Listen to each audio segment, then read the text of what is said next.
ਸਾਡਾ ਈਮਾਨ ਹੈ ਕਿ ਅਸੀਂ ਸਾਡੀ ਚਾਰੋਂ ਕਿਤਾਬਾਂ ਤੇ ਜਿਹੜਾ ਹੈਗਾ ਨਾ ਸਰ ਅਸੀਂ ਈਮਾਨ ਲਿਆਣਾ ਤੇ ਅਸੀਂ ਮੁਸਲਮਾਨ ਹੋਣਗੇ। ਉਹ ਕਹਿੰਦੇ ਨੇ ਫਿਰ ਜਿਹੜੇ ਉਹਦੇ ਫਾਲੋਅਰ ਨੇ, ਇੰਜੀਲ ਦੇ ਫਾਲੋਅਰ ਨੇ ਜਾਂ ਤੌਰਾਤ ਦੇ ਫਾਲੋਅਰ ਨੇ, ਫਿਰ ਤੁਸੀਂ ਉਹਨਾਂ ਨੂੰ ਕਾਫਰ ਕਿਉਂ ਆਖਦੇ ਹੋ? ਕਾਫਰ ਤੇ ਇਹ ਬਦਬਖਤੀ ਹੈ ਮੁਸਲਮਾਨਾਂ ਦੀ। ਇਹ ਅੱਲਾ ਦੇ ਇਖਤਿਆਰ ਜਿਹੜੇ ਨੇ, ਜਿਹੜੀਆਂ ਚੀਜ਼ਾਂ ਤੋਂ ਅੱਲਾ ਨੇ ਮਨਾ ਕੀਤੇ ਹੈ ਉਹ ਬੜੇ ਸ਼ੌਕ ਨਾਲ ਕਰਦੇ ਨੇ, ਔਰ ਜਨਮ ਚ ਲੈ ਕੇ ਜਾਣ ਵਾਲੀਆਂ ਚੀਜ਼ਾਂ ਨੇ।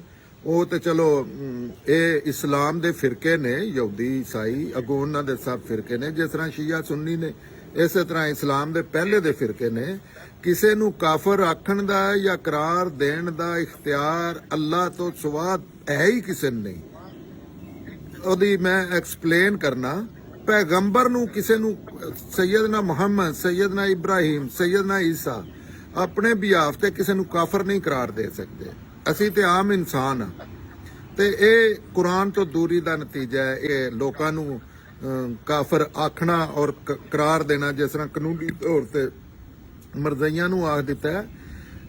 ਕਾਫਰ ਕੋਈ ਬੰਦਾ ਜਿਹੜਾ ਆਪਣੇ ਆਪ ਨੂੰ ਜੋ ਆਂਦਾ ਉਹ ਠੀਕ ਹੈ। ਜੇ ਆਪਣੇ ਆਪ ਨੂੰ ਕੋਈ ਕਾਫਰ ਆਂਦਾ ਇਹ ਉਹਦਾ ਫੈਸਲਾ, ਉਹ ਮੁਸਲਮਾਨ ਹੈ ਜਾਂ ਕਾਫਰ ਹੈ ਉਸ ਦੱਸਣਾ ਤੇ ਜਾਂ ਅੱਲਾਹ ਤਾਲਾ ਦੱਸਣਾ। ਇਹਦੇ ਤੋਂ ਦਰਮਿਆਨ ਜੋ ਵੀ ਬੰਦਾ ਜੋ ਵੀ ਕਰ ਰਿਹਾ ਉਹ ਜ਼ਿਆਦਤੀ ਕਰ ਰਿਹਾ। ਇਹ ਉਹਨਾਂ ਦੀ ਗੱਲ ਸਹੀ ਹੈ। ਇਹ ਇਨਸਾਨਾਂ ਦੇ ਕੰਮ ਨੇ ਚੱਲੇ ਆਂਦੇ। ਜਿਹੜੇ ਮੁਸਲਮਾਨ ਤੇ ਇਸ ਦੁਨੀਆ ਤੇ ਸਭ ਤੋਂ ਅਗਰ ਇਲਮ ਇਖਲਾਕ ਚ ਡਿੱਗੀ ਇੱਕ ਨੇਸ਼ਨ ਜਾਂ ਬੰਦੇ ਵੇਖਣੇ ਹੋਣ ਤਾਂ ਮੁਸਲਮਾਨ ਨੇ। ਇਹਨਾਂ ਦੀ ਗੱਲ ਦੀ ਕਿਹੜੀ ਨੀਅਤ ਹੈ? ਲੇਕਿਨ ਇਹਨੂੰ ਕੁਰਾਨ ਨਾਲ ਜਾਂ ਇਹਨੂੰ ਦੀਨ ਨਾਲ ਜਾਂ ਇਹਨੂੰ ਇਹਨਾਂ ਚੀਜ਼ਾਂ ਨਾਲ ਤਾਂ ਨਹੀਂ ਨਾ ਜੋੜਿਆ ਜਾ ਸਕਦਾ।